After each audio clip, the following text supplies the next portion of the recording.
We are back. You guys are riding along with the afternoon underdogs. This is ESPN Northwest Florida 104.3 here in Panama City, 101.9 in Port St. Joe.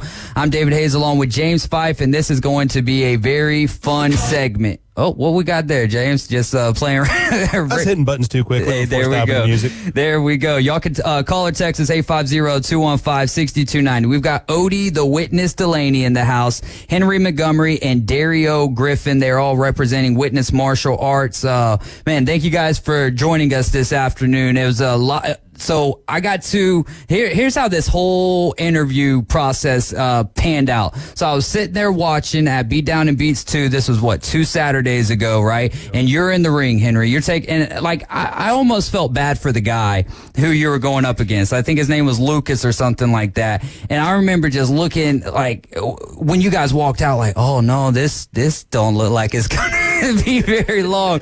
But anyways, so you take care of the fight, man. It's very, very quick, fast, and orderly. And I'm sitting like just a couple of rows away from your family, and they're going crazy and stuff. So I'm like, all right, I got to find out how long that guy's been fighting for, because it looks like he's going to be making that next step. So then I go over there, ask them that, and then Odie's wife comes up and introduces and is like, well, I'm actually the coach is my husband. So I'm like, well, all right, bet. Let's make this thing happen. So then I get to meet Odie later on in the evening, and then we texted and made this happen. And then with Dario, your woman was up there. She was like a couple of rows in front of us, bro. I thought she was about to get in a beat down of her own back there. You could tell that she loves you, though, my man. So it was great. So what got you guys into fighting? Let's start with you, Henry.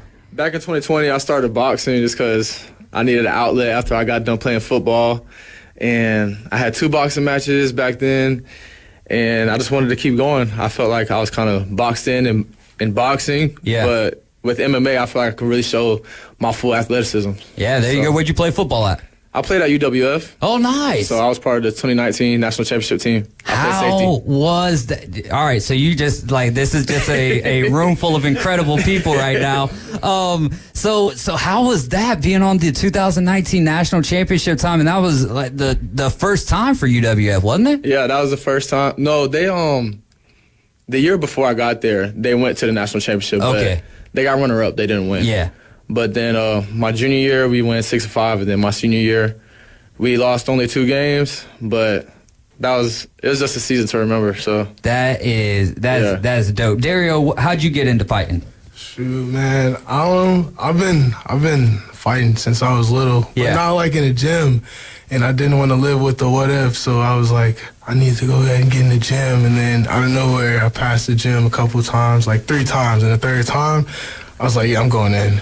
I was like, it's a sign. Because Odie had just opened the gym too, so I was like, okay, this has just popped out of nowhere. Let me go ahead and show up. And then I did that, got in there. I was like, yeah, I want to fight. And then here I am, man. I bet you get a lot of people like that, though, who's like, I want to fight. I know sitting in the stands, like each and every time, there's always people like, oh, if I was there, I'm the person who's like, I don't want to be in there. You know what I mean? I ain't taking the damage. But a lot of people think that they can do it. What's been some of the noticeable differences that you've noticed, Dario, in street fighting and like actually training to fight? Cardio. Yeah, like street fighting, it's over in a second, to be honest. Like, I got some power in my hands, I'm not gonna lie, like I already know that. But when you're in a gym or you're fighting in the ring, they gonna take a couple hits and they gonna keep coming. But like in a street fight, I done knock people out in like 2 seconds. Yeah. Like I said, but though in the ring or in a cage, like it's totally different. I gotta keep going. And that's one thing I like about it, because it's more mental too. So it's like I'm pushing myself. Just trying to get there, Chestnut checkers. Hey, definitely. So Coach Odie, the Witness Delaney, pro fighter, fought for ONE FC as well. But you were born in Willow, Alaska. Yeah, middle of nowhere. Middle of nowhere, about an hour and a half, 2 hours away from Anchorage, right? And get a little bit closer to that mic, if you will. So you moved from Alaska to Walton County, Florida, right here in our backyard. It's so wild how your story is kind of taking you in all of these different places. But so you were also a part of the reason, maybe the reason why South Walton ended up getting a wrestling program? Yeah, so I moved to South Walton. My mom married a guy in the Air Force, my dad, Jerry. He got stationed down there. South Walton High School, I wanted to wrestle. They had mats, but they had nowhere to really put them, so we actually used the cafeteria. But the deal was that I would have to play football if they were going to start the wrestling program back up. So my high school career consisted of, running to school 8 miles a day. I'm doing cardio at lunchtime. Uphill in the snow? Uphill in the snow. And then, football practice and then wrestling practice and then home for homework. And that was my high school career. Wow, man. So that's pretty cool to be involved with that. And not only that, though, you were the first state champion that South Walton ever had. Yes. Yep. Wow. That's right. That is great stuff. What are you for you, Henry? What's your favorite part of training under Coach Odie? My favorite part is really the camaraderie. We have a really good team there. Everybody's always just giving off positive energy. There's never really a dull moment in the gym. So that would be my favorite part, honestly. Dario, what about for you? What would be your favorite part here? Honestly, same thing he said. It's family, man. They're real. It's a home vibe in there, for real. Yeah. Everybody cares for each other. Even if you get hurt, everybody's with you. They gonna lift you up no matter what. How important is that in the fight game? You're putting your body on the line all the time, and to have people who truly support you, because I'm sure there's a lot of people who maybe want to ride your coattails or whatever, seeing you getting a little bit of success or whatever, and they act like, pat you on the back, buddy, all that good stuff, but not really truly being there for you. And in the fight game, you're kind of all you have. Yeah. I've always said that when I started this gym that I was going to have a really tight control over the culture, and I've stuck true to that.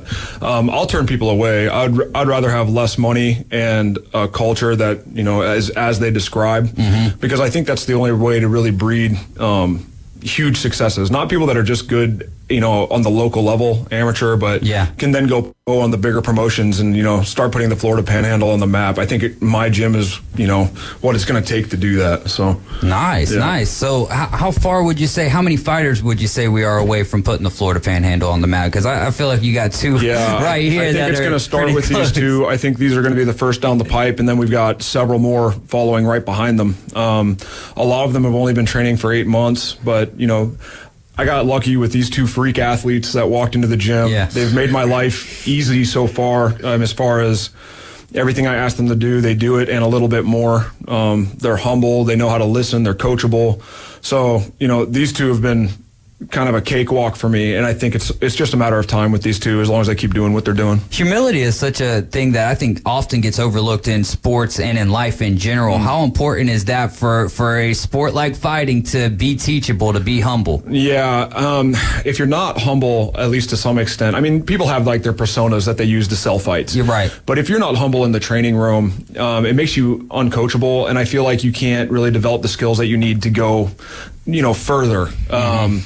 If you don't put yourself in bad positions, if you don't work on your weaknesses and acknowledge them, you get stagnant, and then you'll eventually reach that level where you're a regional fighter doing okay, but then you just can't seem to win any more fights. Yeah, and I'm just not going to let that happen to these two. What was that first time for you, Henry?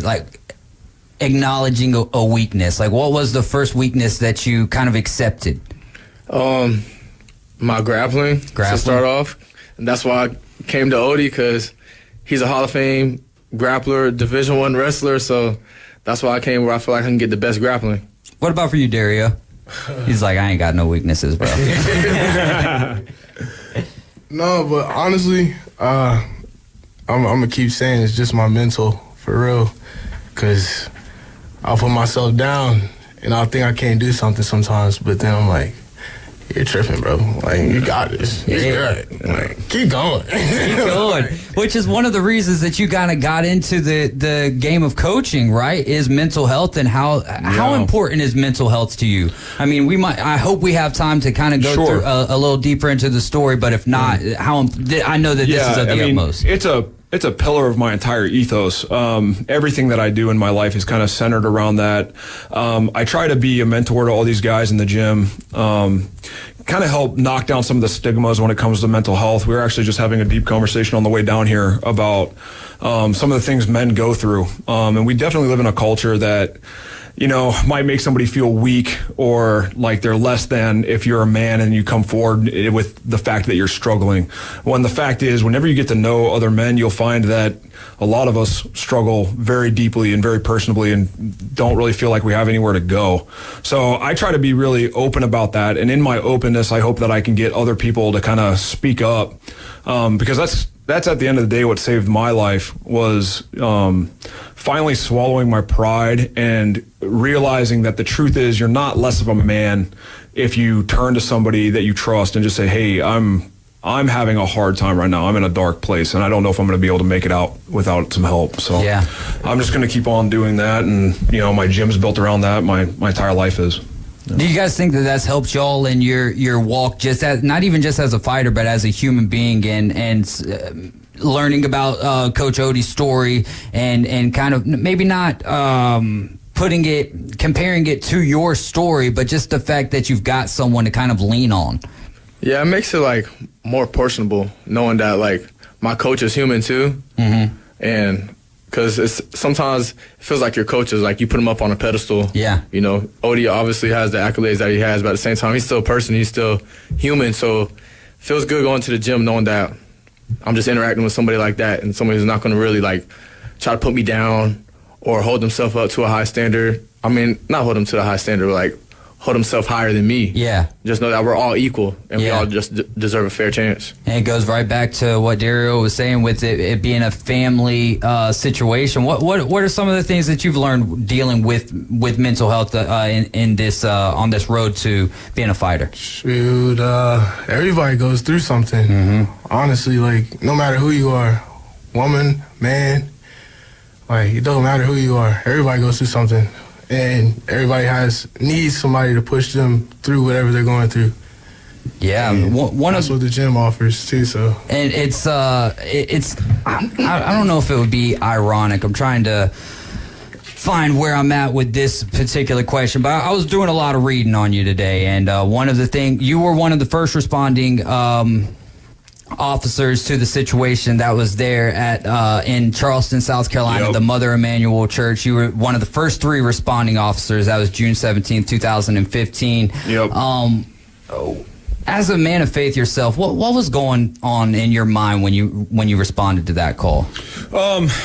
Moose hunting. I was sitting in my car watching moose hunting videos when the call rang out and said shots were fired, and I was really close to the church at the time, so it was very easy to get over there quickly. But yeah, what happened that day, seeing kind of the extent of what hatred can do inside of somebody if it's left there to fester, it kind of put me on a war path to kind of root out hatred wherever I find it and speak against it and warn people on what it can do if you just kind of let it marinate in your heart.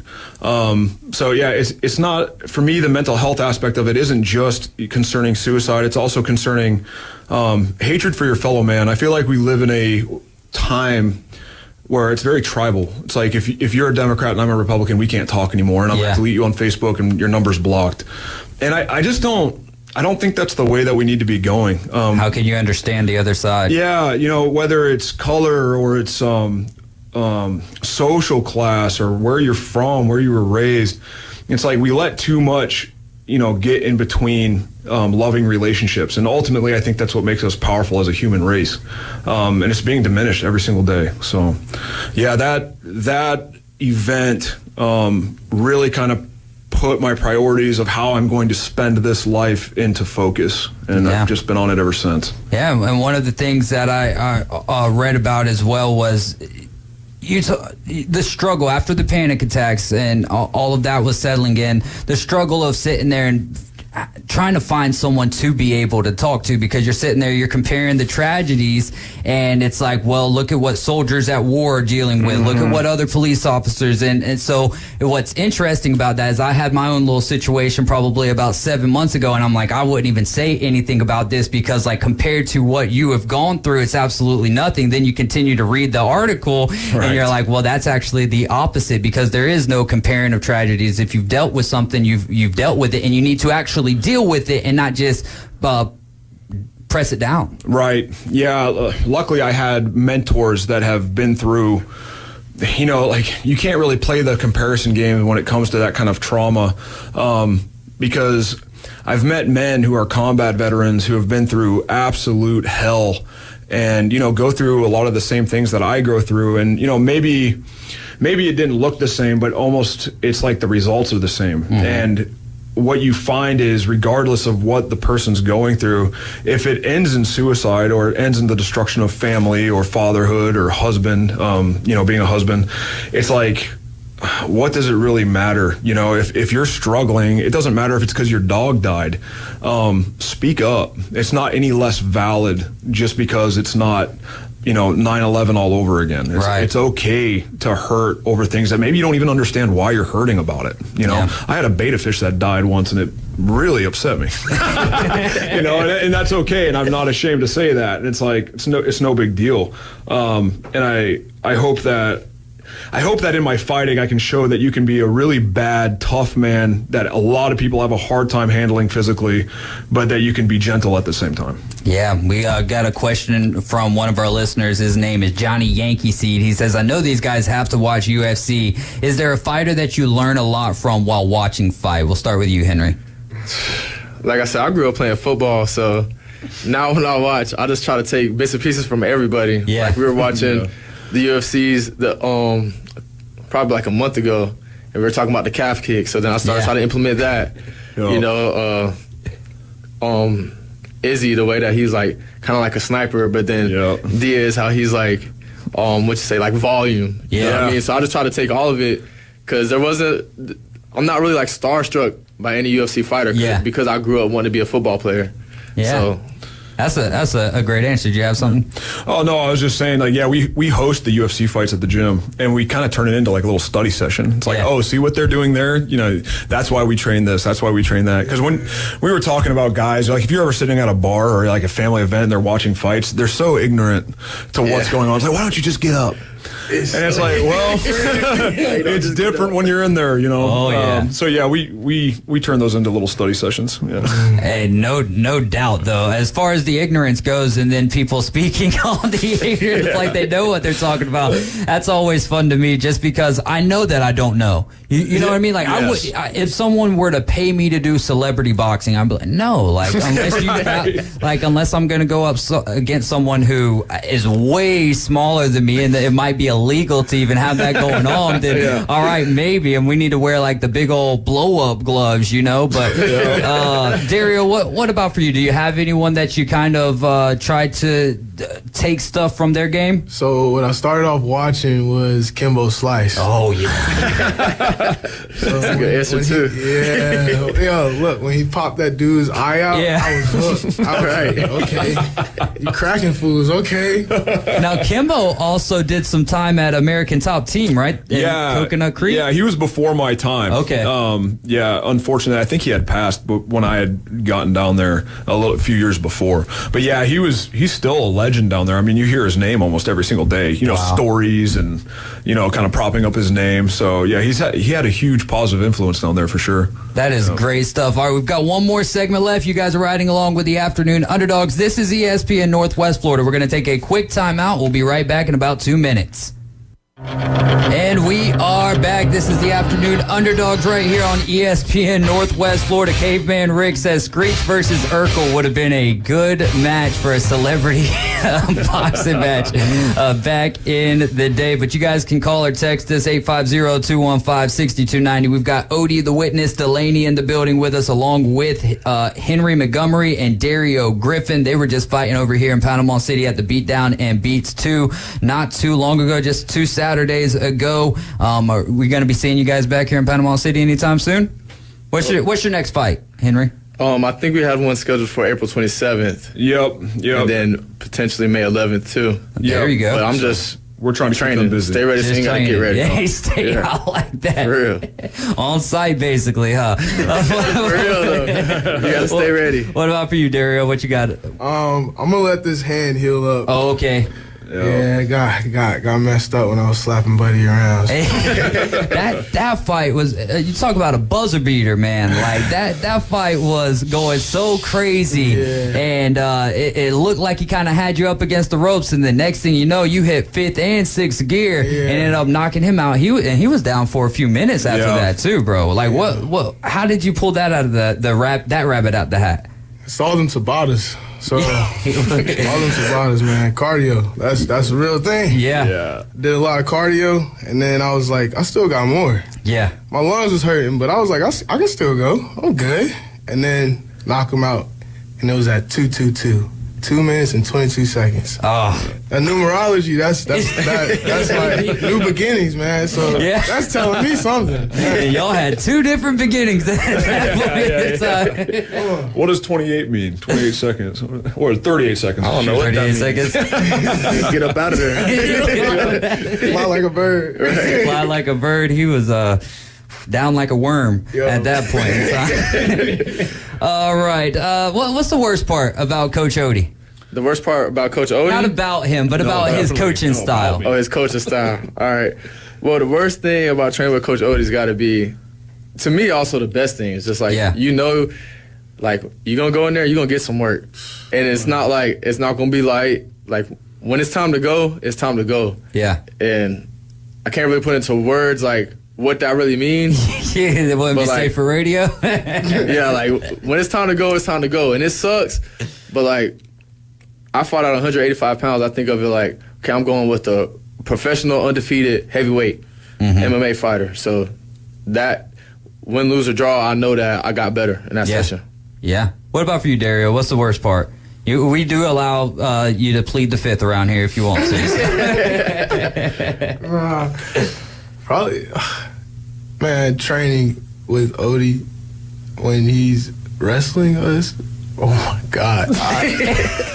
I'd be like, I'm done. You'd be like the last fight of the night. I don't think y'all were around for that, but it was a vocal tap. He likes to make jokes too while he's on top of you and laugh and thinks it's funny and he's trying to get out. Oh man. And that makes it even harder, right? Because when you're laughing and you're trying to breathe at the same time, that's pretty tough. Well, Coach, you did you had 2 amateur fights and then you had 2 professional fights. How did you rise through the ranks so fast, just going from amateur to professional so fast? Yeah. So I had 4 amateur fights. One of them didn't make it onto the Tapology, and then I think I've had 4 pro fights, right? So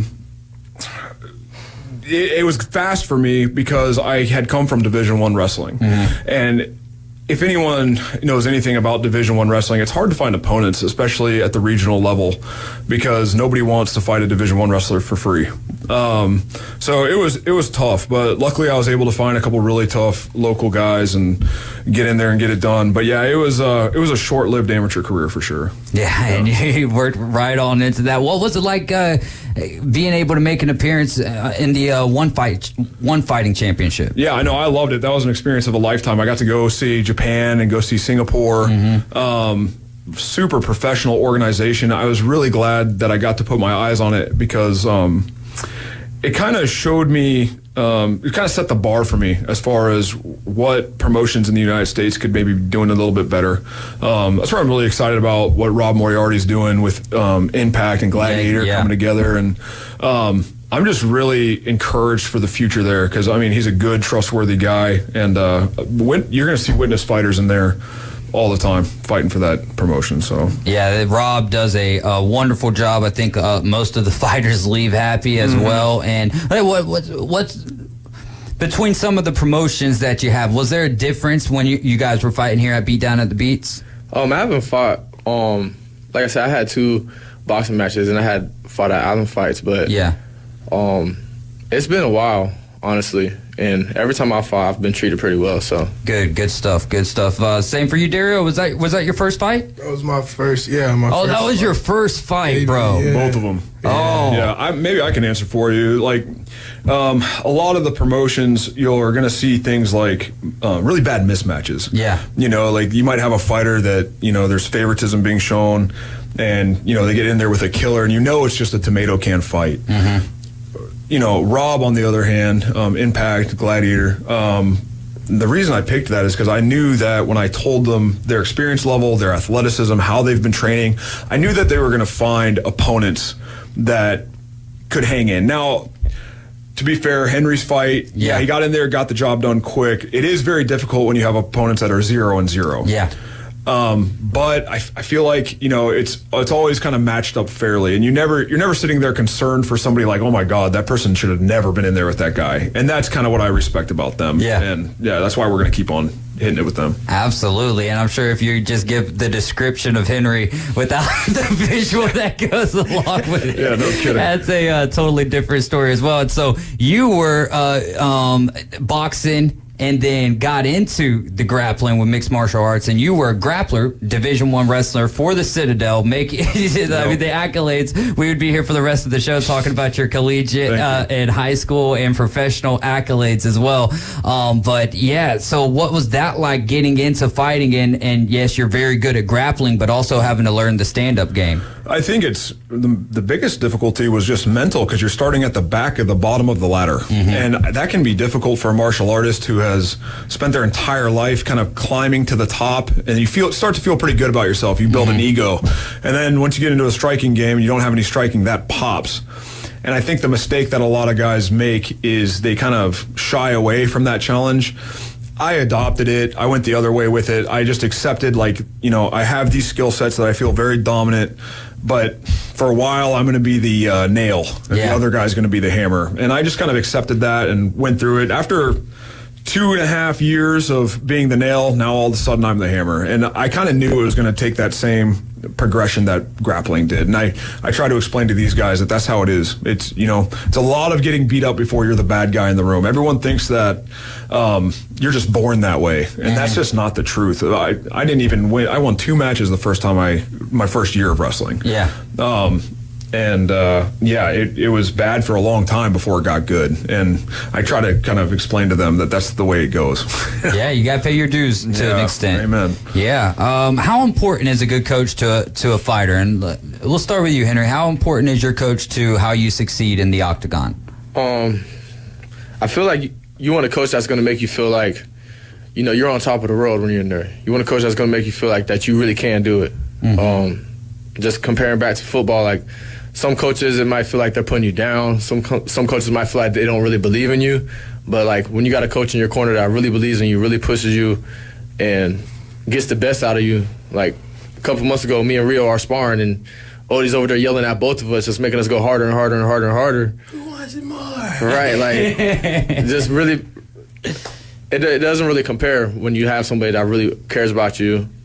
In the ring, outside the ring, everything. So yeah, and I bet the outside of the ring is just as important as what goes on inside of the ring. I feel that way from what I've been hearing you guys talk about today. I have a son. He's 6 years old, and Odie has a son who's just turned 6 years old. Yep. So it's cool. Like, our sons get to play together and stuff. Yeah. So, like, Odie took him to go see Kung Fu Panda, little stuff like that. You know, gotta learn to fight, man. Kung Fu Panda. For real. All right, so this is a fun question for you guys. Who wins normally when you're sparring?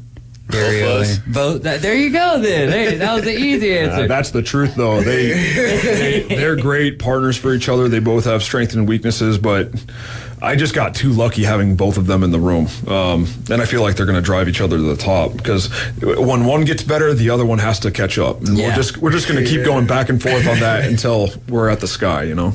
And for you, being on both sides of the fence, coaching and also fighting with other coaches, how important is a good coach to a fighter? Oh, it's everything.